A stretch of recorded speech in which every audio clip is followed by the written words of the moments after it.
जय हिंद साथियों, बहुत ही महत्वपूर्ण आदेश जारी किया गया साथियों। आइए जान लेते इसे विस्तार से। इससे पहले आप चैनल पर पहली बार आए हैं तो चैनल को सब्सक्राइब जरूर करें ताकि आपके लिए नए नए अपडेट मिलते रहें। तो नई वीडियो में आपका स्वागत है। तो साथियों, 8वें वेतन आयोग को 10% से 30% तक बढ़ सकती है कर्मचारियों की सैलरी। पूर्व वित्त सचिव ने समझाया कैलकुलेटर। 8वें वेतन आयोग का वास्तविक फिटमेंट फैक्टर 1.92 2.8 के बीच होने की संभावना, जबकि 7वें वेतन आयोग का फिटमेंट फैक्टर 2.57 पर था। वहीं साथियों, केंद्र सरकार ने हाल ही में 8वें वेतन आयोग के गठन को मंजूरी दे दिया है। आयोग इस साल के आखिरी तक अपनी रिपोर्ट सौंपेगी। आयोग की सिफारिशों के बाद भी यह स्पष्ट हो पाएगा कि कर्मचारी की सैलरी में कितनी वृद्धि होगी, लेकिन 8वें आयोग के बाद से ही इसकी अटकलें लगाई जा रही हैं। 8वें वेतन आयोग को लागू होने के बाद केंद्र सरकार के कर्मचारियों को वेतन में कितनी बढ़ोतरी हो सकती है। इस बीच एक मीडिया रिपोर्ट के अनुसार लगाया गया है कि 8वें वेतन आयोग को लागू होने के बाद केंद्रीय कर्मचारियों को 10% से 30% के बीच वेतन वृद्धि की संभावना है। इससे पहले कुछ मीडिया रिपोर्ट में 186% की भारी वेतन वृद्धि की बात की गई है। भारत के पूर्व वित्त सचिव सुभाष चंद्र गर्ग ने एक इंटरव्यू में कहा है कि NCJCM national council of joining constable machinery चांदमांग शहरी और 2.86% का फिटमेंट फैक्टर चांदमांग रहा है, जिसे आप असंभव है। उन्होंने आगे कहा है कि फिटमेंट फैक्टर निर्धारित करने के लिए वेतन आयोग 1 जनवरी 2026 के मूल वेतन महंगाई भत्ते ड्यू को ध्यान में रखेगा। फिटमेंट फैक्टर का गुणांक है जिसे इस्तेमाल केंद्रीय कर्मचारियों के वेतन और पेंशन की गणना में किया जाता है। गर्ग ने कहा कि वर्तमान में केंद्रीय कर्मचारियों को DA 53% है।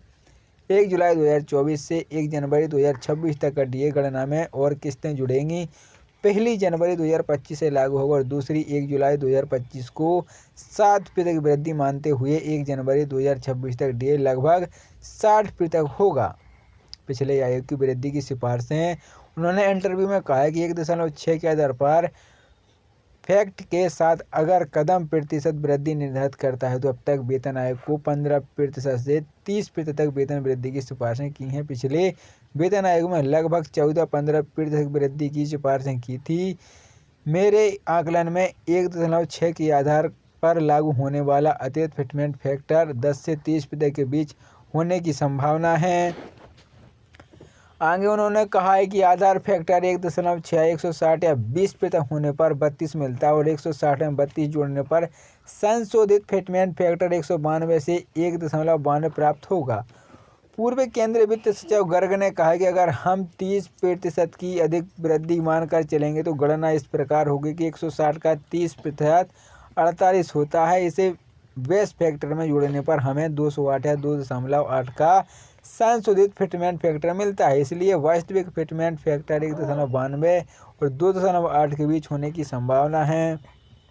7वें वेतन आयोग के तहत फिटमेंट फैक्टर 2.57 पर सेट किया था, जिससे न्यूनतम मूल वेतन 7,000 रुपये से बढ़कर 18,000 रुपये हो गया है। 8वें वेतन आयोग को लेकर ऐसी उम्मीद की जा रही है कि फिटमेंट फैक्टर बढ़कर 2.86 हो जाएगा, जिससे संभावित रूप से न्यूनतम मूल वेतन 18,000 रुपये से बढ़कर 51,480 रुपये हो जाएगा, जो 186% की स्पष्ट वृद्धि को दर्शाता है। प्रधानमंत्री नरेंद्र मोदी की अध्यक्षता में केंद्रीय मंत्री ने 16 जनवरी 2025 को 8वें वेतन आयोग की मंजूरी दी है।